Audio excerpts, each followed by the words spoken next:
Yo, welcome back to the CPS Reports. It is the CPS Reports weekend preview show, and we are going to be previewing the Premier League game week 3. This is the CPS Reports.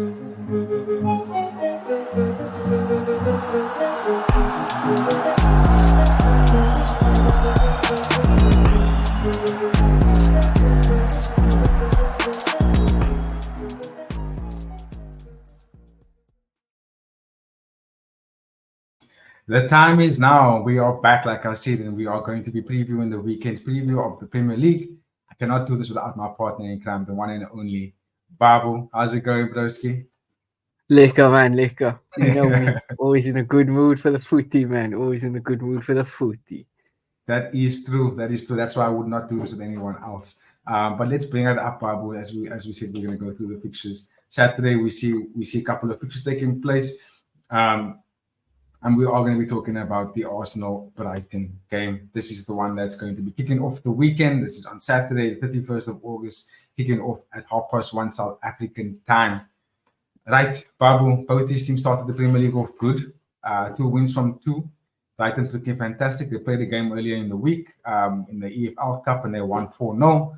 So they're looking like a solid team. My argument to this is that they've always been doing this over the last 4.5 seasons, where they start off the first 10 games like a house on fire. Everyone thinks they're going to be the team, and then before you know it, they start to fade out a little bit. I'm not trying to jinx them, but that has been a very prominent pattern that we've noticed from them over the last 4 years. Give me your thoughts on this game. Arsenal, like I said, started also fantastic, getting one of the big games out of the way by beating Aston Villa in their last outing 2-0. David Raya looking like the goalkeeper of the season so far. Give me your thoughts, Babu. How do you think this game plays out? It's a very, very good opening game for the weekend. Hey, give me your thoughts on this one, brother. Top of the table clash here. Early top of the table clash, but I'd say Brighton last season was a dampener. Nice to see them back, I guess, good football. I think the difference between last season and this season, you can see the style of play that they have. It's a bit more carefree, I would say. Yeah. And then they have like a healthy team. They have a healthy team. James Milner in the middle of the park, they doing the legwork. He's old as dust, but he's still putting in the hard yards. And I think it's going to be a good midfield battle there between Milner's experience along with how they set up. And I think they would try and set up as narrow as possible. And then let's see if Saka and Martinelli can really break us down. We see, or I would say we know Tariq Lamptey to be a good left back and a good right back, and then they still have Estupiñán, who I think will get the nod because I think he's like a quality player, solid player. So it's gonna be nice, and I hope Mikel Arteta starts Jurgen Timber just so that we can see if he's on Matoma's side, is he up to speed with how to defend a technician like Matoma? Because I think when you look at the Premier League and you're looking at pure dribbling, Matoma has to be up there because of how he can manipulate the ball and how he can manipulate his body. And I'd like to see, I don't think that Brighton's front line on paper would give Arsenal's back line too much of a struggle. I think Saliba and Gabby should be able to deal with Welbeck and João Pedro. But full of confidence, Danny Welbeck, it could be a thorn in the side of that back line. So absolutely, let's see. But I'm out with fixture to start us off with. Yeah, 100%. Look, I'm not too sure if we're actually going to see the Jurgen Timber and Matoma battle, but not because maybe Timber wouldn't start, but I just think that they're not attacking the same flanks. Matoma, if he does start, will probably go up against Ben White instead of Jurgen Timber. Jurgen Timber, if he does start, will be on the left side, so he'll go up against Yankuba Minter. and probably João Pedro as well. They'll probably occupy the Brighton's right side, which is Arsenal's left side. So you might see the two of them go up against Jurgen Timber. I agree with what you're saying. I'm not entirely in agreement that the front line of Brighton would probably give Arsenal's backline trouble. However, that being said, Brighton are a team that's full of confidence right now, and they are playing beautiful style of football. The way they go through the lines is absolutely amazing right now. A full fit Brighton team is a team that will challenge for top four for sure. It's just a matter of can they stay full fit for the remainder of the season. James Milner and Billy Gilmore in the midfield is a very good partnership. I don't think they miss Pascal Group so much, considering that James Milner stepped up with Billy Gilmore. Billy Gilmore did have a fantastic season last season. So he's just repeating what he did last season and maybe a bit more this time around. Lewis Dunk, Van Hecke, they might have trouble because Arsenal's front line is quite elusive. They move the ball very quickly. The question that I'm asking the fans out there and also for you, Babu, is does Arsenal go with Martinelli? I think it's safe to say that the backline doesn't change. I think Ben White stays in the backline. Gabriel Saliba, Jadon Timber, and David Raya, definitely your defensive unit. Partey looks like he's going to be a fit for a couple of more games. We don't know. It's just a matter before he gets injured again. But for now, we take what we get. So he's probably going to start in the pivot again alongside Declan Rice and Martin Odegaard. And then you got your Kai Havertz, Bukayo Saka, and this is where it gets a bit tricky. Does Leandro Trossard get the start? I'm leaving it over to you, Babu. I'd give Martinelli the start again. Me too. Just because like I'd want him to be like I want to instill confidence in him to show like, hey, look, yeah, I know the first two games hasn't really gone your way, and I know the media is chatting about getting you out of the team, but I'm gonna entrust you with 60 minutes. If nothing happens, you know how it goes.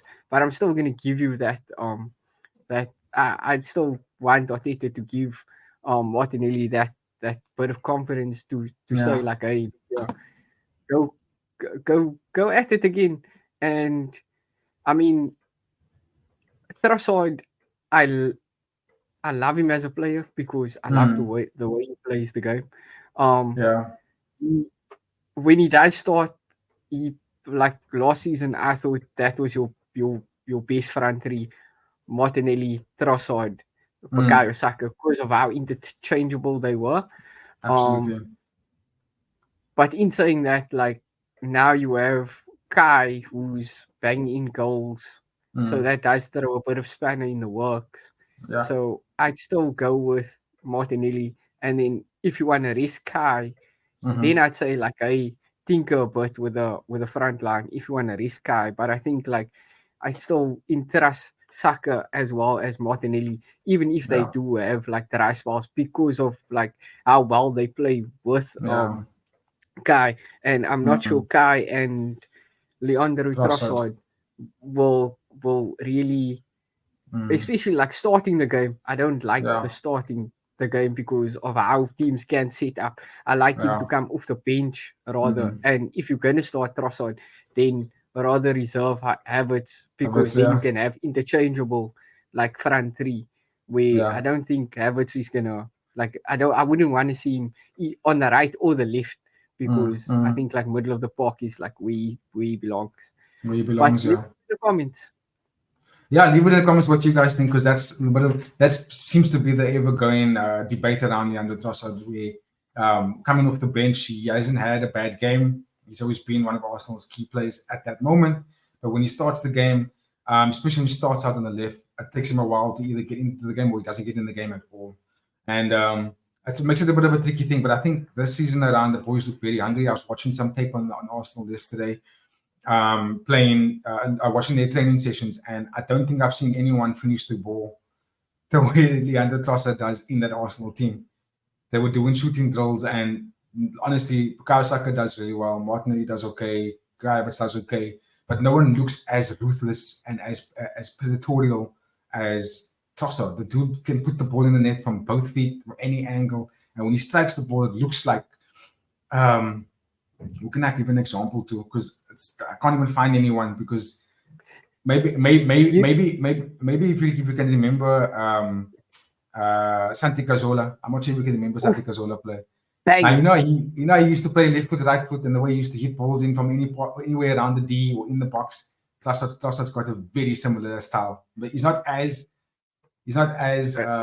influential from the midfield the way Santi was. I don't think any of the Arsenal players are on that level, but but in terms of striking the ball, Trossard's definitely up there. So I would probably go for a start on Trossard, considering that it is against Brighton, as the team he came from.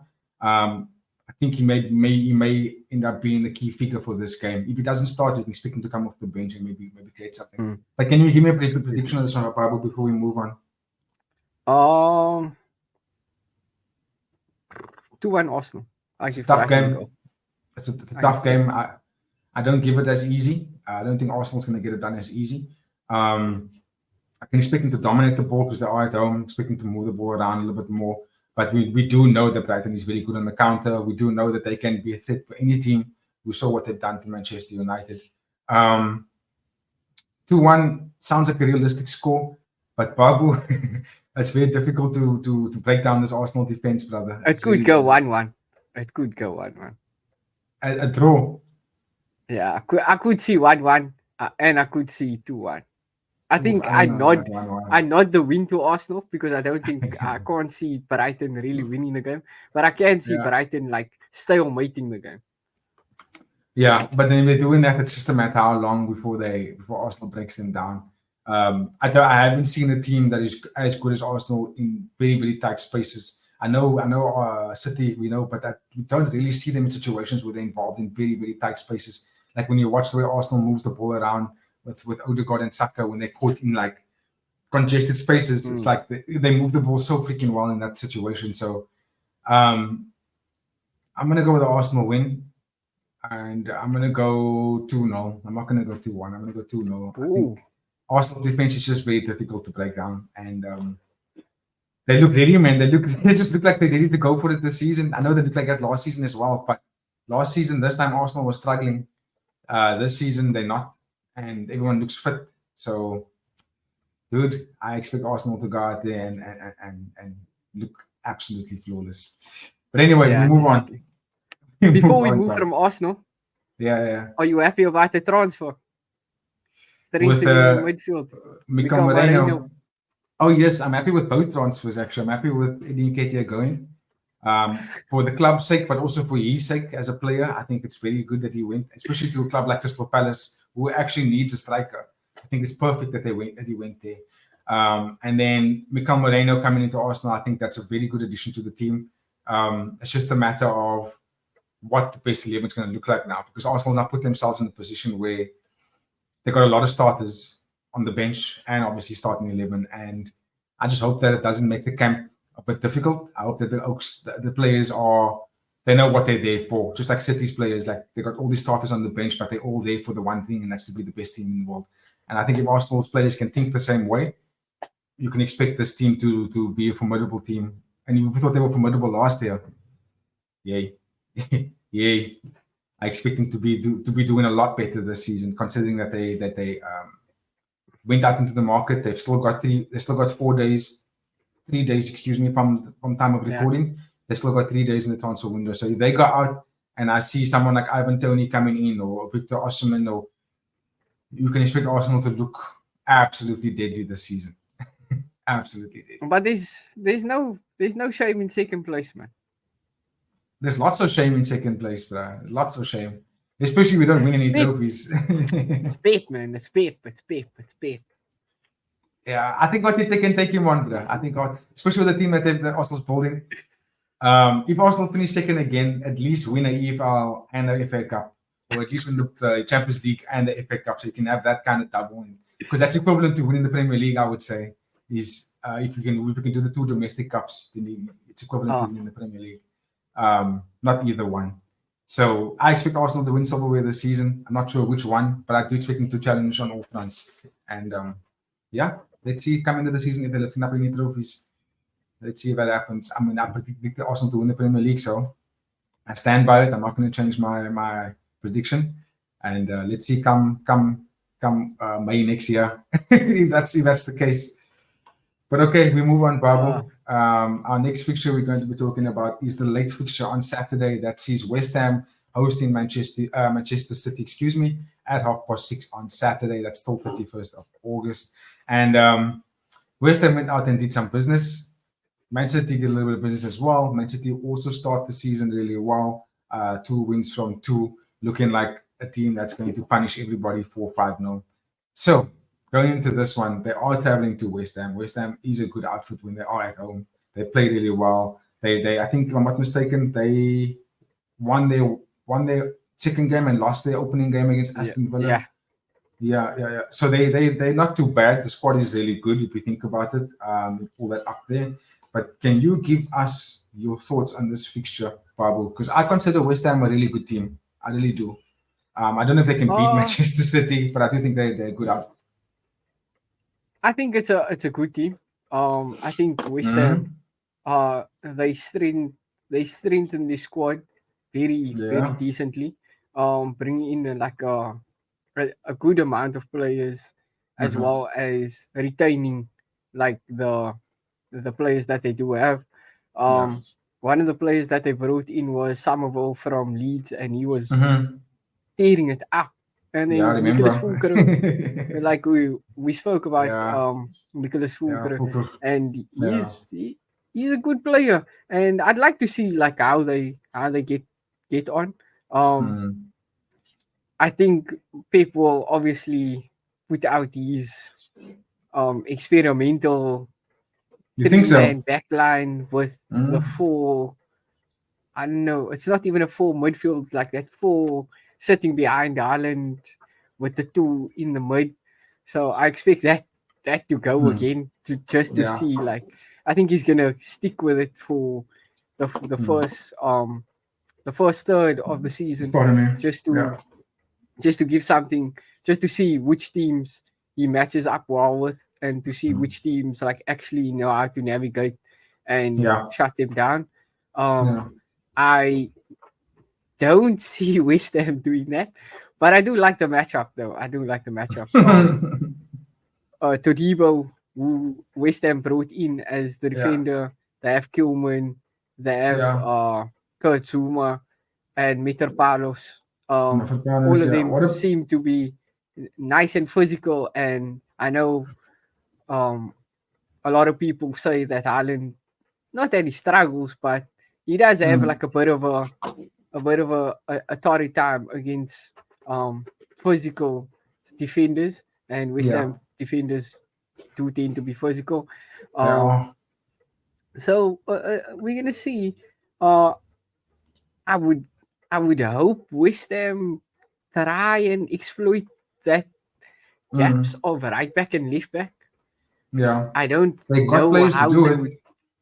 I don't know how they would do it Yeah. because I can't see Kudos really getting the ball that much from Paqueta. Um, because Paqueta is Mm. going to be smack bang in the middle of the pitch, Yeah. and we saw Kovacic start the season off well. We're seeing Bob there next to him, and then Bernardo Silva rotating and Mm. Kevin De Mm. Bruyne rotating. So they all just seem to be in that Yeah. middle of the park. So I can't really see Paqueta picking up the ball and really Mm. driving forward like that. Yeah. Um, but I think it's going to be a good matchup. I don't see the only place that I can see a goal coming from is maybe from a counter. Mm. But it's so hard to counter City, and That's not easy. yeah, Yeah. I would think like if Pep does rest Rodri again, uh, I guess you would have to ask Suchek to really step up in that midfield and take it Yeah. over. But Yeah. that is so easy to ask and extremely hard to do because Yeah.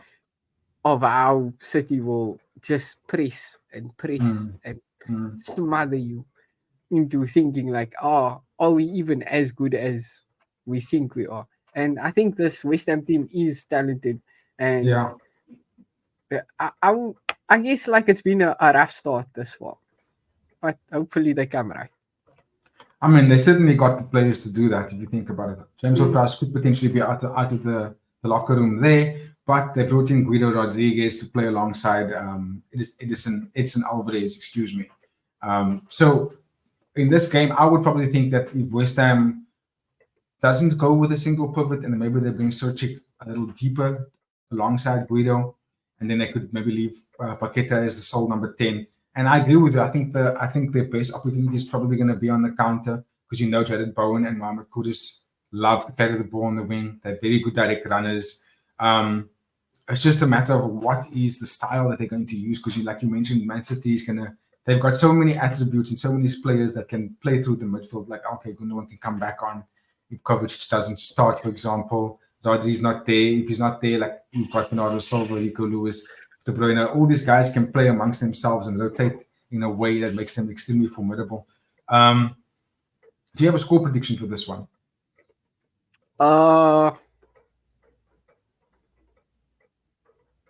3-1 City.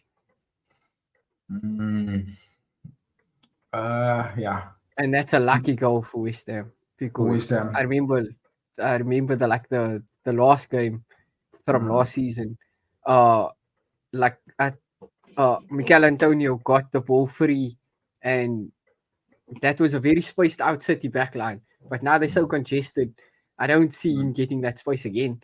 And I'm giving them like one luck of the goal because I mean, if Ipswich can score against City, why not West Ham? Yeah, and West Ham's got a little bit of more attacking-minded players, especially in the midfield. They got creative attacking players that can, have penetrative passes. So I hear what you're saying, and they're at home, so they should be able to, stand their ground. Look, if there's one thing I would add now to what you said, that gives me a little bit of motivation towards West Ham, maybe showing up on the game, would be that their defenders are extremely physical defenders, especially the likes of Soufal and Mafropanos. Kilman, yes.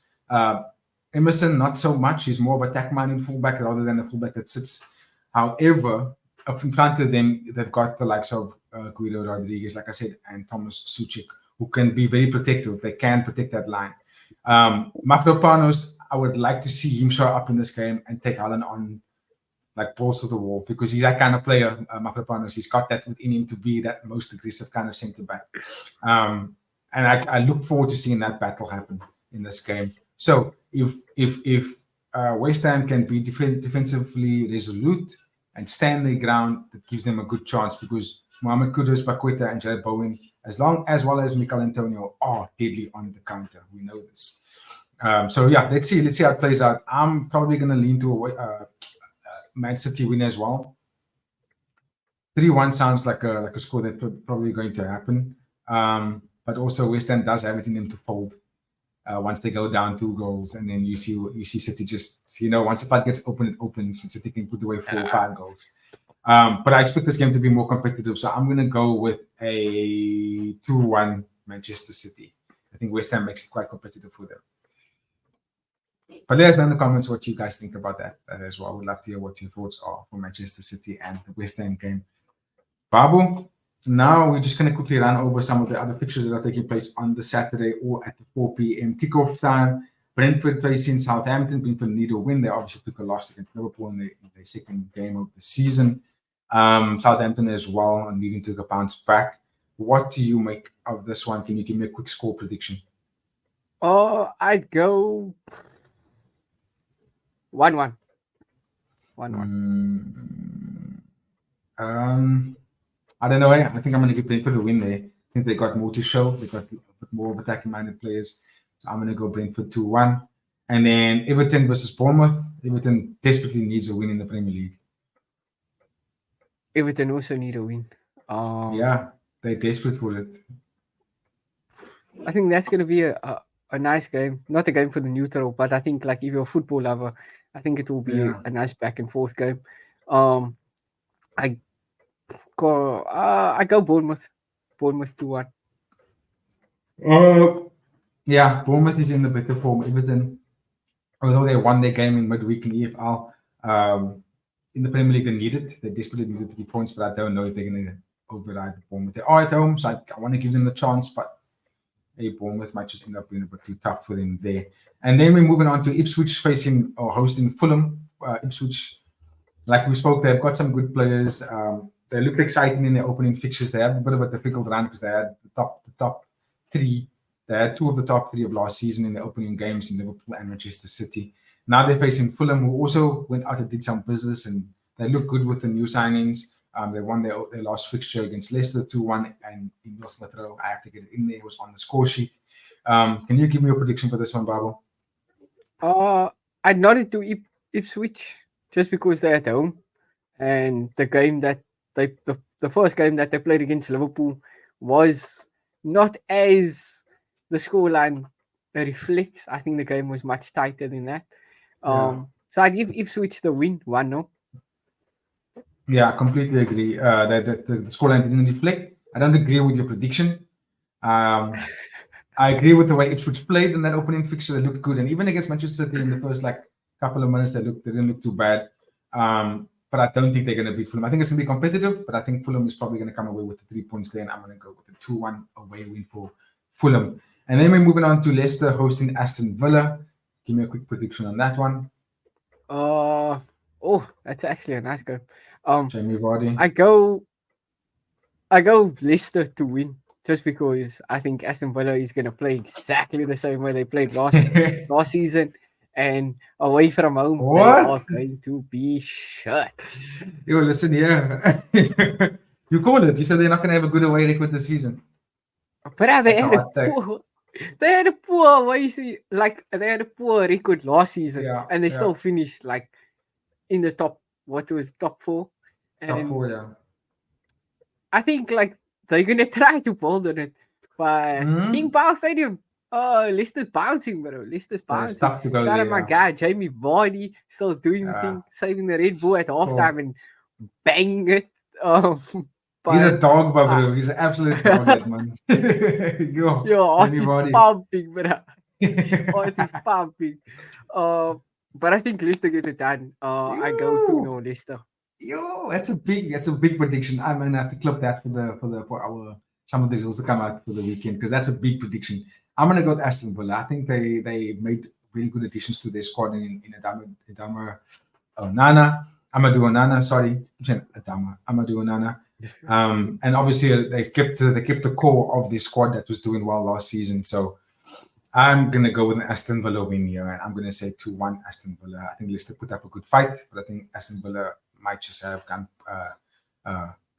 what's it? I almost said gunpowder. They might have too much gunpowder, yeah. And also Ollie Watkins is definitely gonna look to correct what he did last week and get goals. He desperately needs to do it, because that misses. It's hard to live that kind of stuff down. And then the other fixture on Saturday, 31st of August, we have Nottingham Forest hosting Wolves, and both teams desperately need a win. Can you give me a score prediction here? I think it's going to be a tough game for Wolves, especially going to Notts' home. But I did like Wolves in the Chelsea game till halftime, and then I think after halftime, they folded. But I'll give Wolves the tip. I think they're in scoring nick. I don't think from the games that I have popped in to watch Forest didn't look as fluid. So I'd give Wolves the win there. I think 1-0 is the scoreline. Yeah, I think it will be quite competitive. Wolves did look good against Chelsea. Like you said, they in the first half, and for that I'll give them the win here. So I'll say 2-1 Wolves. Now we'll move on to Sunday, 1st of September, and we're going to talk about the opening fixture on Sunday, which we see Chelsea hosting Crystal Palace at 2:30. And this is at Stamford Bridge. Chelsea last week, they looked a bit shooketh in the first half, but brought it back again in the second half and scoring 4 more goals, winning 6-2 against Wolves. Cole Palmer on the score sheet, Madawake with a hat-trick. The players looked like they were good. However, and I'm going to say however, because I'm not going to gas Chelsea up, they did play against Wolves that looked like they basically gave up after that second half by going so gung-ho football, by pushing everybody forward and then leaving the game, leaving themselves exposed for a counter attack. Because all Chelsea's goals in the second half came from a counter attack. It didn't come from fantastic football play, intricacies. It literally just came from Wolves playing like they are playing Sunday League football. So on that note, as much as Chelsea did look good, they also looked extremely shit in that same game. So in this one, they're playing against Crystal Palace. Crystal Palace, like I said, bought Eddie Nketiah early in the episode, earlier in our recording. So they got a new addition. They got a striker up top. Mateta obviously had a very good end to his last season. Eberike Eze doing really well.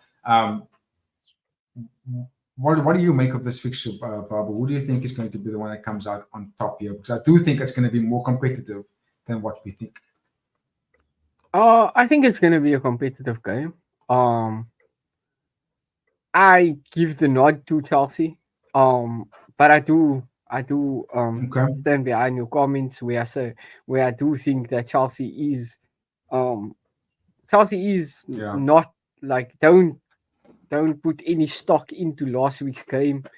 And I think like the stock on Chelsea is pretty high right now because like we can see what, like I said in our recap interview, in our recap episode, Chelsea did play decent football and we shouldn't gas them too much. But on that, I do think like some the key players in Cole Palmer and Madueke are quite confident players, and if the Madueke with a hat-trick, Cole Palmer with a hat-trick of assists, and Cole Palmer with a goal in the not a goal in the first game, sorry. He scored in the game against Wolves. He stripped the keeper. Yeah. So he has a goal to his name. Confidence is high on both players, and both players seem to be quite ruthless when it does come on. I think Cole Palmer more ruthless than Madueke, but I think both players are confident players, and I think like if Chelsea, I know Stamford Bridge is going to be bouncing because of that. That's going to be a lock-in. Yeah. So I think like Crystal Palace don't have enough gunpower to really go up against Chelsea in that manner. But I do think they will get a good game out of it nonetheless. I think it's going to be a high scoring affair because I can't see Chelsea defending for shit. They struggle, man. They struggle. I don't even think the defenders know each other or speak the fucking same language or even have a plan of how to defend. But on that, I'd go Chelsea. What's it? 4-2. 4-2. Oh, you're giving Chelsea goals. Could we see a potential Mark Gahey versus Mark Gahey in this game? Let me just bring that up there for the people out there. Honestly, I was watching this one play over the weekend, and I was like, "Is his name really?" I remember his name was. I remember Mark Gahey from the Euros, and I was like, "But now, why is there Mark Gahey at Chelsea also? Is it the same one?" I go check this morning. I was like, "Oh no, it's two different people." But could we see? We know Mark Gahey from Crystal Palace is going to start. He's probably their best defender.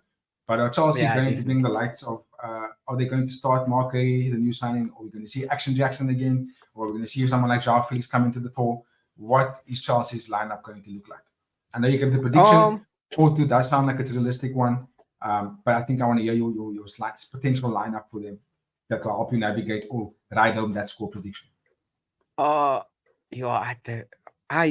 I'd go Sanchez in goal again, obviously. Yeah. I'd give Gusto the nod because, like, I mean, his stock is good. Yeah, he's a good player. I'd go Codwell. Colwell. Levi Colwell. I'm thinking now. I might go to Sassy and Fofana, actually. I might go to Sassy didn't even play. He hasn't played even in the preseason. I don't know. I think it's either the Sassy or Badashil because I would want to switch up the partnership because for real. Because last week you look like you a under 16 team could have fucking banged in goals against that team because of Yo, how all over crazy. the place they were. So they have to make a change in that defense. And That's I'd crazy. probably go for Fana and somebody. Maybe Okay. I'll put Cowell on the bench. Like, hey, let's see something else. And then Cucurella, Mm, because mm. I don't Who I don't else? even think they have anybody Ben else there Chilwell maybe, because but he's not as good. Lord knows if he's fit. Him and Reece James are fucking Bruce Willis in glass. That's what they are. Um, Yo. Middle of the pitch. I Yeah. I would I guess I've seen some Chelsea fans say Lavia and Fernandez seemed decent. So I'm guessing Lavia you does go seem with good. that again. Yeah. Um, I do think Renato Vega is the nicer player Yeah. over Lavia, but that's just from the small extract that I've seen of him. Mm. Um, Casado, I don't rate him because Yo, he's Jesus, absolutely he's shit. yeah, okay. We share Yo, that he was sentiment. dude. The way he had that last game, last two games, in fact, was I was like, why? Why is he so cuck? Anyway, move Uh, on, move on. um, Ice Bob is the first name on the fucking school. On the team sheet. I don't The think front man. Cole Palmer needs to go look at the team sheet because if Cole Palmer's not playing, nobody should Mm. pay a ticket price because he is the show of Chelsea. Yeah, He is yeah, Chelsea FC. Um, agreed. and then uh, I guess Action Jackson. I'd give him the Mm. start again because actually if this was my team, I'd put Yeah. Action Jackson on the bench. I'd go Mm. Neto, Palmer, Madawaki. That's what I would do. But And João Felix on I don't.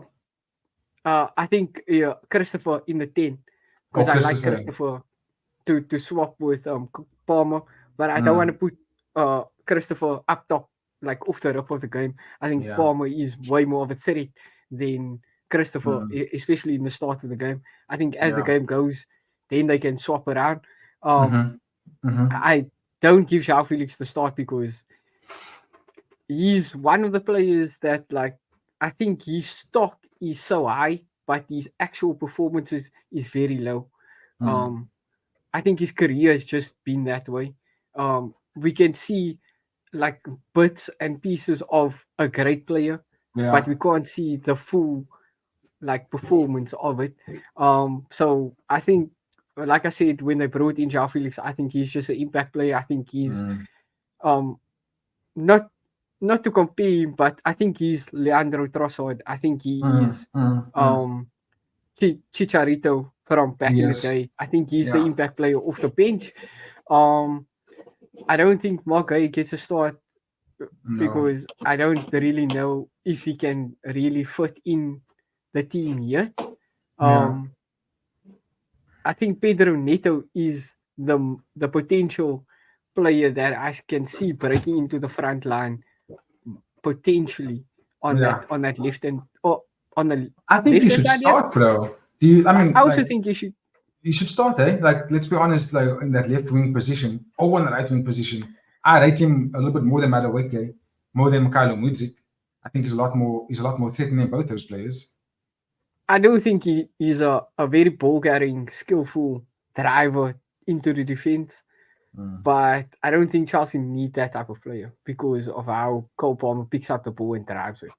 Mm. Um, Mm. every time we see a goal being created or a goal scored, it's Cole Palmer picking up the ball like just Yeah. after the halfway line, and he's True. driving that ball forward and then playing 1-2s or putting the ball out wide. So I think that's a bit of a crease there to to Neto. But I would like Mm. to see him start with Cole Me too, Palmer man. as well Yeah. as Yeah. Marawaki. I would love to see like how they play together. Yeah. Me too. Um, but I don't. Lord knows what happens at Chelsea's training ground because I don't even know how they all fucking train on one pitch. Yeah, So, it's so insane. um, but yeah, So I cool think too. I go with Action Jackson, Mm. Marawaki, and Ice Cold Palmer. Mhm. Okay, okay. Let's see. That's the team that gets picked. all the Chelsea fans out there, hit us up in the comments. We'd love to hear what you think about this 42-man squad and who gets to start game week in out and in out. Babu says 4-2 for this game against Crystal Palace. I think it's going to be quite entertaining, to be honest.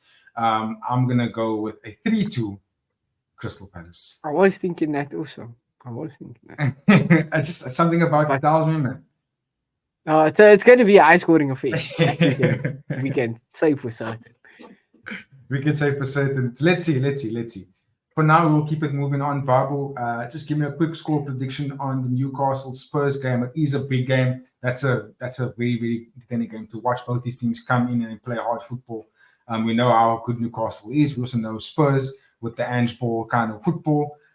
Both those managers look to play expansive style and dominate the possession.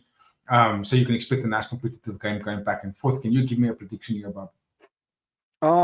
I give it the nod to Spurs, but my fantasy does want Newcastle to bang in goals. Yeah. Because Isak is up top in my fantasy team, so I do need him to score.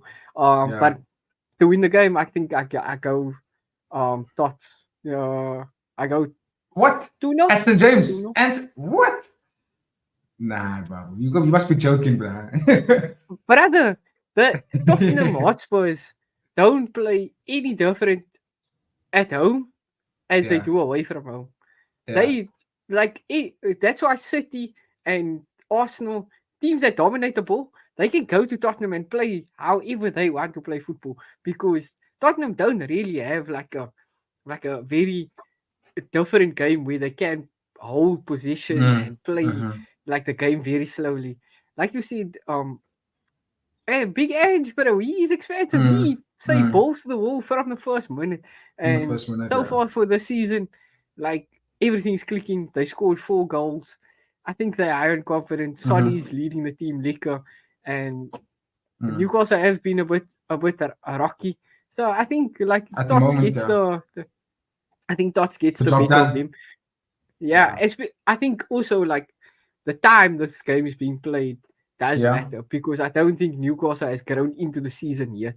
I think if this game was played later in the season, I would have gave it to Newcastle, because I know Newcastle would have then like had a bit more buzz around that about the stadium. Players would have been more up for it. But I think Tots just started off hot. They're gonna take advantage. Yeah, I mean they have to. They did it last season as well before they started getting unfortunate results. I'll just end it like that.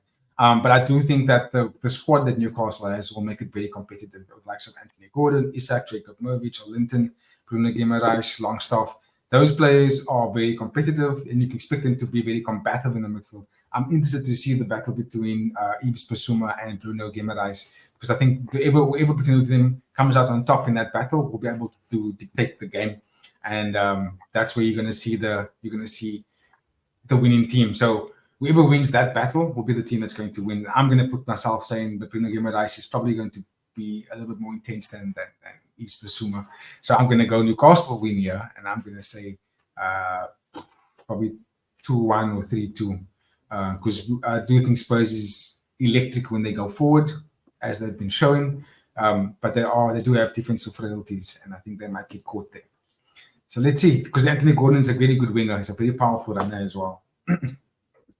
And I think I'm not entirely sure. Fastest defender is in Tottenham, bro. The fastest central defender. Yeah, I know that.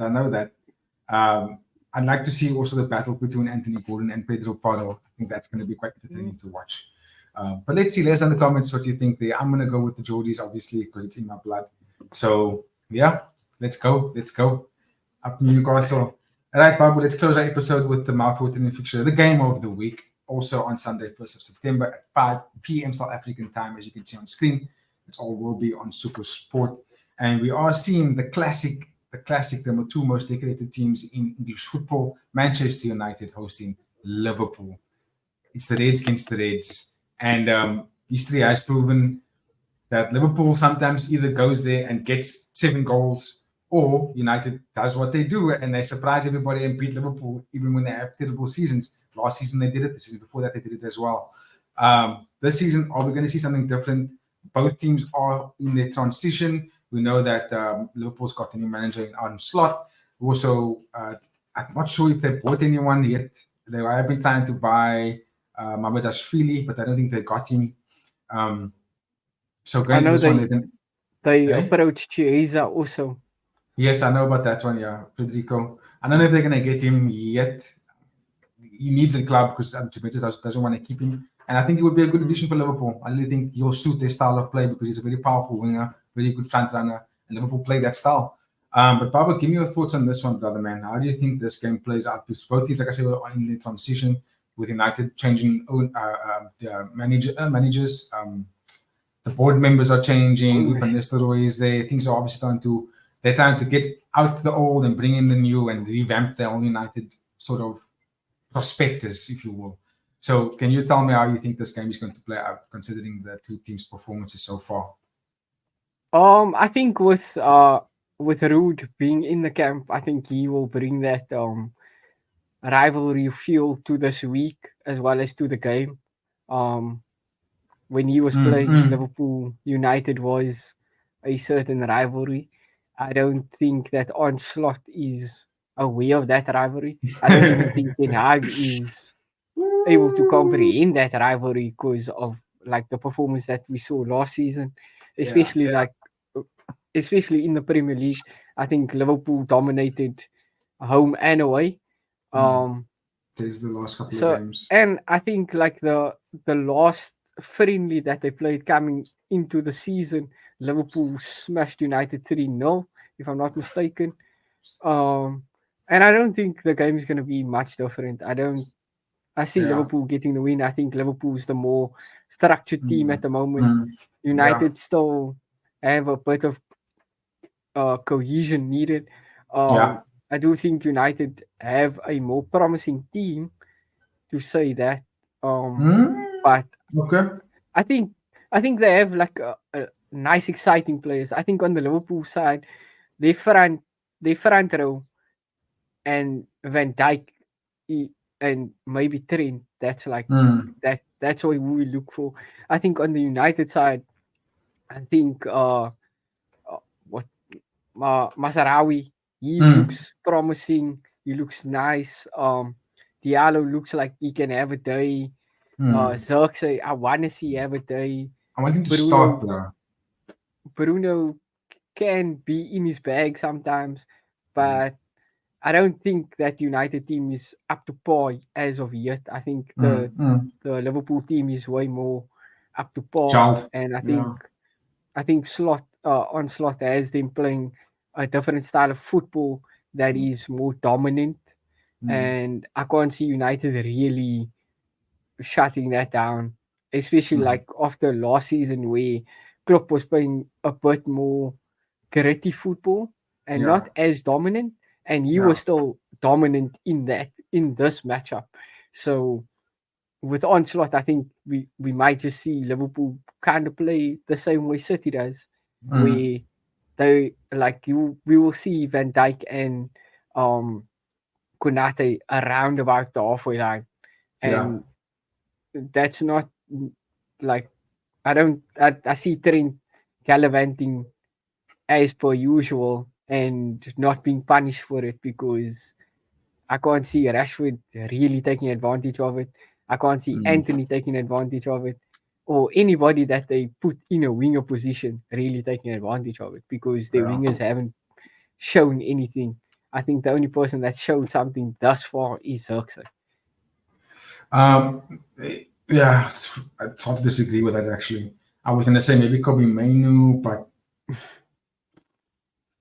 team doesn't look that solid right now. Look, they have made, I think it's successfully completed with the player Ogate, if I'm not mistaken. It comes from PSG. And for what I'm listening to and what the information I've been gathering so far, it sounds like he's going to be the player that will probably replace Casemiro and play alongside Kobe Mainu.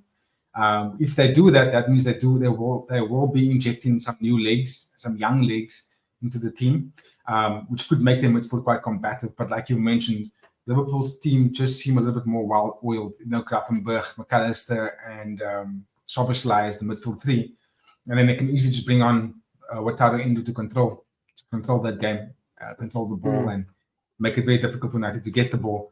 You mentioned a couple of things that I found quite interesting, is leading towards almost a Liverpool win. Correct me if I'm wrong, but is that what you're going to say? Is that your prediction? Liverpool win? Yeah, definitely. Yeah. It's hard for me to give Man United a win considering the two teams' forms currently, and just over the course of the last 7 years, Liverpool's just been a lot better than them. But, and I will say a big but, this game does bring out the worst in both teams sometimes. It is a massive rivalry that goes back generation after generation, and we've seen this game can sometimes get heavily out of hand. I don't know if the players now have that kind of characteristics to do that the way the players were back in the day. But I can expect a competitive game. So I'm also going to go Liverpool win, right? I'm going to put the asterisk next to it. I just feel that it could not actually go in their favor, considering that the derby may outweigh the team's forms and where they're at. Because we've seen this in the Premier League where the teams have good form and then they play massive rivalries or derbies, and then all that form gets thrown out the window because the game is just so aggressive and so overhyped that the players aren't playing the traditional style. So we're probably going to see Liverpool hold the ball, like you mentioned, be on the halfway line. The defense is probably going to sit on the halfway line quite a bit. And then we're probably going to see Manchester United try and play the counter-attacking football, which they've deserved themselves to do when they're playing against the big teams over the last couple of years. So yeah, Bob, I think you and I are in agreement here. Liverpool's probably going to win this game, right? Definitely. Yeah. Also, on the United signing, I don't put any stock into that, man, because that man is held out of the team by an 18-year-old who looks promising but doesn't show up every week. I mean, Zaire Emery, he's a good player, but I'm not putting. I wouldn't put all my stock into him as of yet. Yeah. And if he's holding out the mid Agate, and you bring in Agate to strengthen your midfield, it's not a 50 million worth buy, and that's just my opinion. But feel free to disagree with me in the comment. Yeah, please, would love to hear what you guys have to say on that, because Bob was calling it opposite to what the hype has been so far. So let's see what happens there. But that is our time, ladies and gentlemen. Thank you for watching. Don't forget to like, comment, share, and subscribe to stay in touch with our latest content. Myself and Bob will be here every single week. I know I've said that we're going to bring out a new Cape Town Gooner segment. I unfortunately fell sick this week, so kind of kept me a little bit in bed. Even shooting this episode right now, I'm not sure if you guys can see, but my eyes look like it's a bit shook. But anyway, we'll be here all week. We're going to bring you guys some nice content coming out for Premier League as well as combat sports. Stay tuned for myself and Babu to give us a new segment coming up, which is the FPL, which is quite exciting. I'm excited about it as well. So yeah, keep a lookout for that. On that note, stay blessed, stay humble, and we will catch you on the next one. Cheers. Cheers.